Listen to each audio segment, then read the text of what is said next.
Hundreds of years before Jesus was born, someone left home in search of some eternal quest, in search for happiness. None other than Gautam Buddha. Whenever we are searching the sources of happiness, the whole world and the researches are time and again coming back to his teaching, his sayings, and his understanding. Nowadays, Buddhist monks are subject matter of rigorous medical researches, proper medical researches under MRI scan and various other psychometric, psychological and psychiatric researches. And Buddha's teaching is showing us the way to find out the sources of happiness. Today we are meeting Buddhist nun Sufu in search of happiness. So without further ado, let's start. So today we are here to talk to none other than Sufu, and it is my honor to come here and talk to in this very auspicious environment. How are you doing today? I'm fine and welcome you to this temple. Thank you. And of course I never came to this temple before. This is my first day today in temple, and of course I knew about her and whatever work she was doing via a good friend in a very nice manner, the work they do, how they help people and everything, and they have got a nunnery and they actually teach people here as well, which is a very new experience. But there is a particular reason why you have come here, because recently we have been doing these researches on happiness, and we found out, and one of the major reasons how the humankind can find happiness is if they do some value adding works to someone else, someone they do not know. So doing something for someone you do not know, I believe that in during the COVID time, apart from whatever you do here, you and your community have helped a lot of people in the COVID time. So of course, many people help COVID people, but I just wanted to get your take that why on earth that you decided to do something for COVID people. I mean, of course, Buddhism is always trying to find the answer to the suffering, and here someone is there to do something for the COVID people, not only the people who have got COVID or suffering from COVID, but also who have got indirectly hit by COVID wave. They're normal people who couldn't get food and rations and everything. So what drove you? You could have had a very cushy life in Indonesia where you are from, but instead of you are doing some cause and you are working for people. What drives you? Base is my faith, right? The strength is from my faith as well as so. In Buddhism, talk about bodhisattva vow. Bodhisattva means person who sacrifice themselves. They always put others first, so they always serve, give help to serve and liberate sentient beings from the suffering. So that is our mission. So we do it as a very nature way, and we treat in order to be like that. We have to all people, all sentient as our own sisters, our own brothers. So when they feel suffer, we feel this because of that come. Right, that's very good to know. And of course, whenever we talk about Buddhism, we sometimes think about it's another religion. But I just want everyone, whoever is watching the video, to understand the spiritualism behind it. Because religion is not spiritualism. It is very different. Whether you believe in one particular religion or not, there is no harm in believing spiritualism. And the spiritualism, believe me or not, and I'm not qualified enough to talk to that, but whatever I have learned in my own life, it is same across the society, across the countries. It doesn't mean any boundaries, perhaps across the religion as well. Sure. And one thing I wanted to ask Sufu is that, and I wanted to take our viewers on board as well, that there is a famous book that is 21 Things to Know in 21st Century by Yuval Noah Harari, who is a big thinker and history professor in Jerusalem University, Hebrew University in Israel. And he thinks that meditation is one of the most important skills that humankind could learn to thrive in future. The world will not be like whatever we see today. It will be different. And the pace in which the world changes can be different as well. So it is important to understand the vital skills to combat with the changing world, which can be very stressful to our life, and we will be seeing the changing world, if not we are already seeing it. And those who have got our sons and daughters, they definitely will see the changing world, and the world will be very different from than whatever we are seeing today. And meditation, which brings people back to their own self, understands the faith in their mind and everything, that is very important. And today I want to learn from you, Sufu, that I am a doctor, I practice medicine, surgery and all this. I do not understand anything about meditation, but I want to learn meditation. So what tips you will give to me as ABCD of meditation? I do not want to be like a high thought meditationist or something. I do not know if there is word like that, but for a general person who wants to do some meditation and to concentrate something to improve our thought process so that our mind becomes a bit crystal clear. So what you would say, if you please say that to our In the viewers. easy way, you find a very calm, quiet, comfortable place, sit down without any, and then the first thing you have to do is make your whole body relax. And after relaxing your body, then second you have to relax. And relaxing your mind can be done as your convenience, like step by step. People maybe get tense due to their jobs, due to their family issues, or for students maybe because of the classes, everything. But when you sit down and try to relax your mind, you can find something to focus. Some they will concentrate on the breathing out, breathing. Some they may concentrate on the name of Buddha or the name of gods or the image of gods. That you need to borrow something to help you to focus and focus on that. Then you get rid of the anxiety or worries or hatred, blaming, all the negative thoughts. So slowly you focus. Like if you focus on the Buddha has a very perfect looking, and when you look at him, the image, you feel calm, you feel compassion will grow from you, and then you will feel ease. So that will help you to calm down and to release, to relax, so that you get the first step of meditation that will help. And then slowly, someone they will go deeper. They will try in their mind. They will try to draw the image of Buddha, any god or Buddha that you like. You can really observe it very well and then be able to draw it. If you can draw it very well, that means your meditation skill has higher level. So step by step, from relaxing your body and then relaxing your mind, and then you need to borrow something to help you to relax. So you can focus on the image of Buddha or gods, and then you can also concentrate on the names of Buddha and chant, recite the names in your mind. Like for example, in Chinese we always have a habit of recite Amitabha. So we came down and then recite Amitabha Buddha, Amitabha Buddha. Now I recite it, with a sound, but you can recite it silent or inside in your mind, any God's name. So, for me, being a student of science, whatever Sufu is saying, if I could, interpret in my own lame way, is basically that whenever with the din and bustles of the city and our day-to-day life, we get very stressed. So we really need to focus our mind onto something else which will not give us stress. And it could be a kind of a silhouette of Buddha, it could be a silhouette of anyone, but it will not be a silhouette of your office boss or someone you hate.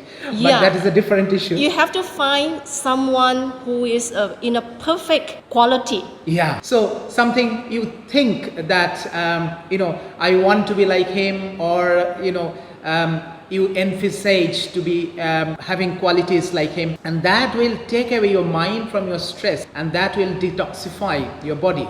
And meditation is something which science couldn't understand it very well till now. I think is going to be a major skill in modern life, even for someone who is suffering from a disease or not suffering from a disease, or someone, even the 2-year-old child will need to learn meditation if he wants to survive in a better way. So that is very interesting, and thank you very much for giving us the the insight of that. And Sufu, I wanted to take your vision. I'm going to take you a picture of that later. But here it says, in Buddhism, over centuries, people have been talking about regarding giving others. Now that is fine, and in Buddhism this is going on, and I guess that you have been practicing that over so many years and months and centuries, I guess. And now, recently, over last 50 years, the science is doing research, and I'm talking about science, the medical journal science, and they are coming, what causes happiness, that kind of research. And they came out,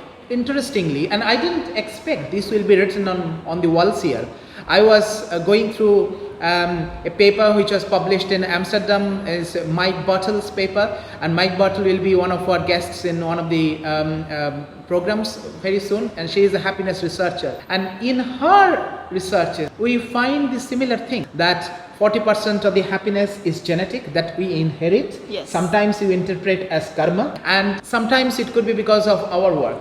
So here it is written 4 givings, that 4G, that is giving others a confidence, giving others a joy. And this others time is written time and again 4 times. Give others hope, give others confidence. Others means it's not your family. Okay, we are supposed to work from our family from caveman years. We are supposed to look after your family.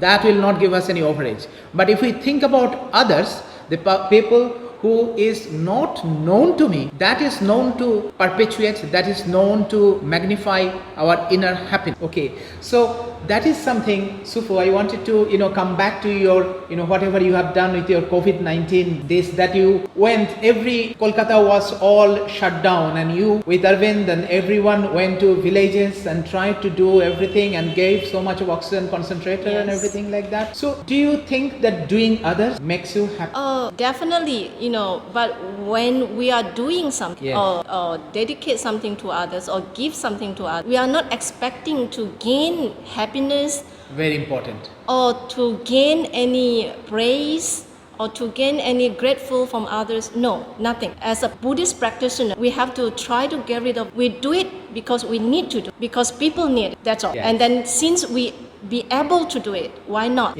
do it? And I have heard one thing, and I think I have written about it before as well. In one of the Buddha's teaching is basically that the witness of your work is this art. And he said that with left or right hand, I do not know, he indicated that. Yeah. So that is something. So whatever good you are doing, it's the only witness. You do not need anyone. You do not need any media to come and focus. You do not need anyone to say and come to and singing praises of you, but just for the inner feeling. And one thing, Sufu, I believe that you train here quite a few nuns, and they come all over the India from Ladakh and from various other places and everything. So you have got, even though they they are teaching from so-called traditional colleges and stuff. So what actually, I'm sure that you also teach them. So if you can tell me the most important 3 teachings that you give it to these nuns to help them equip for their future so that they become really educated.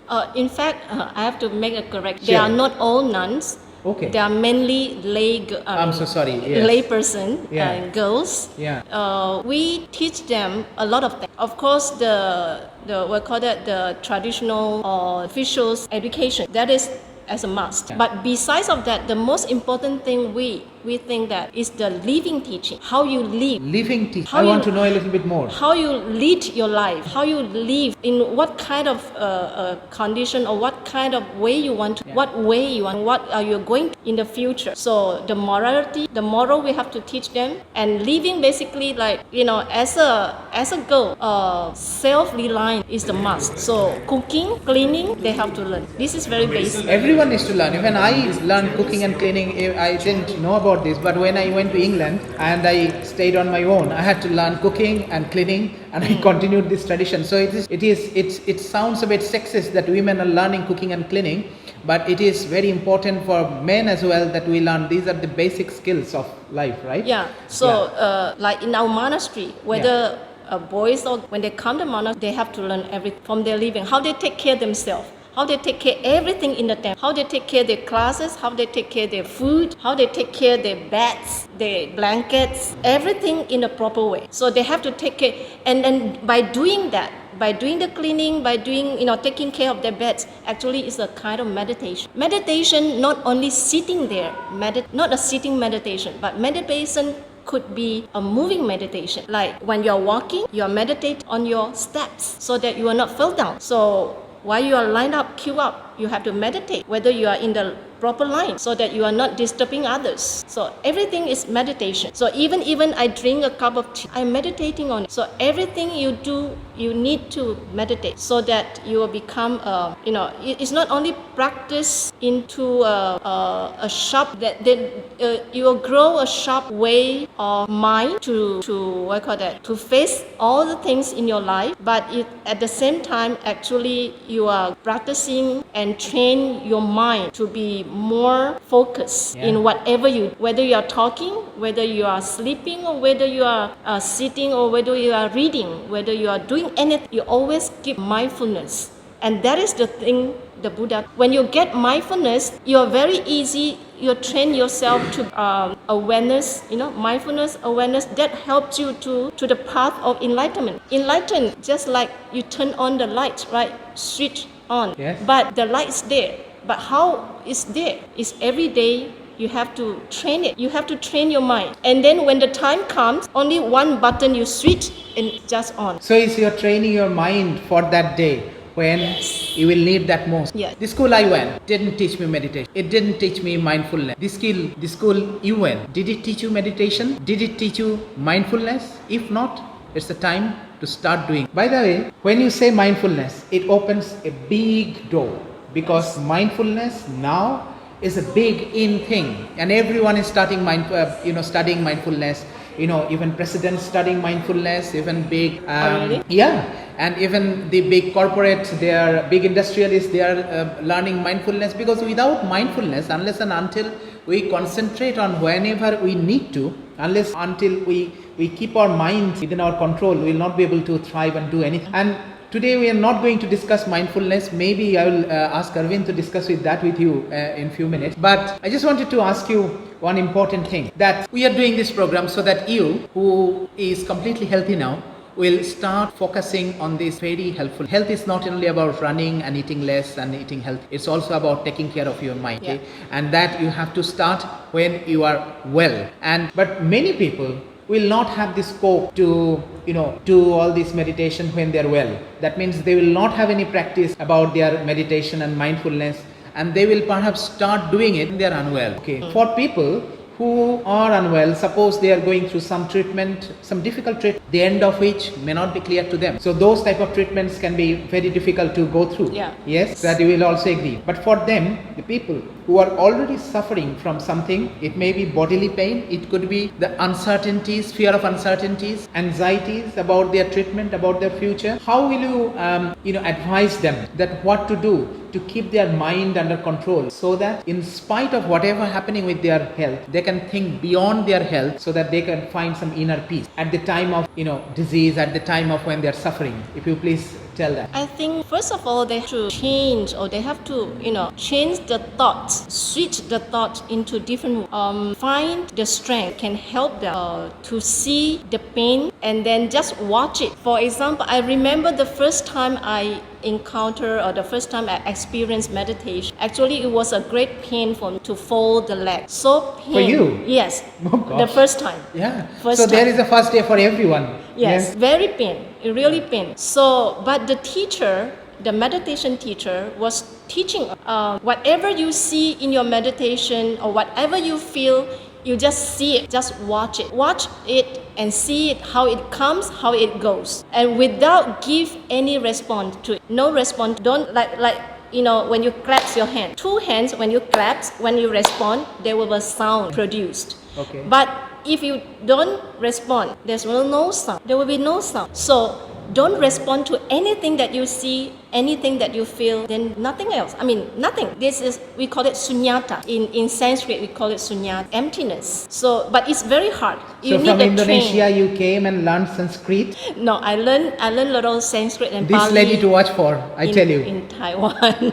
In Taiwan, you learned Sanskrit. Yeah, And in the monastery, I learned it. And I am trying to forget Sanskrit. I am the modern one, am I not? Yeah. So yes, I am a fan of yours. Tell me, sorry I interrupted what you were saying, the sanatta. That means that when you stop responding to the pain or the suffering that you are going, because sometimes the reaction becomes more painful than the actual. Yes. So It's a training. You have to train. At the beginning, maybe not work out, yeah. but slowly, step by step. That's and true. then maintain a positive thinking should be. Just wanted to ask one more question, and then we will change our role. Whoever is going behind the camera will come. But anyway, looking very good. No. I'll take a question.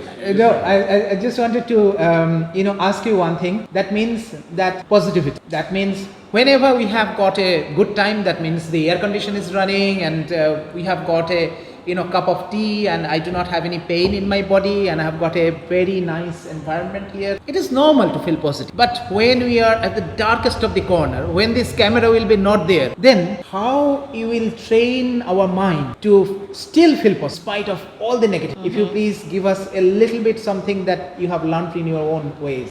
In actually, Buddha had told us about attachment and containment. So a lot of things, when your mind feel contained, you will not disturb by a lot of. You focus on that and learn to detach to the comfortable, comfort, detach to the mobile, Yeah. Yes. detach to the good food. Yeah. But you feel contained to whatever you have, whatever it is. Then the mind seems that it sits like a unshakable mountain. And then wherever you are, you won't feel fear, you won't feel disturbed. This is what I think it will help. Fantastic. That is so helpful. So, honestly, before we even started this conversation, I didn't feel that we will learn so much. And thank you very much for joining with us.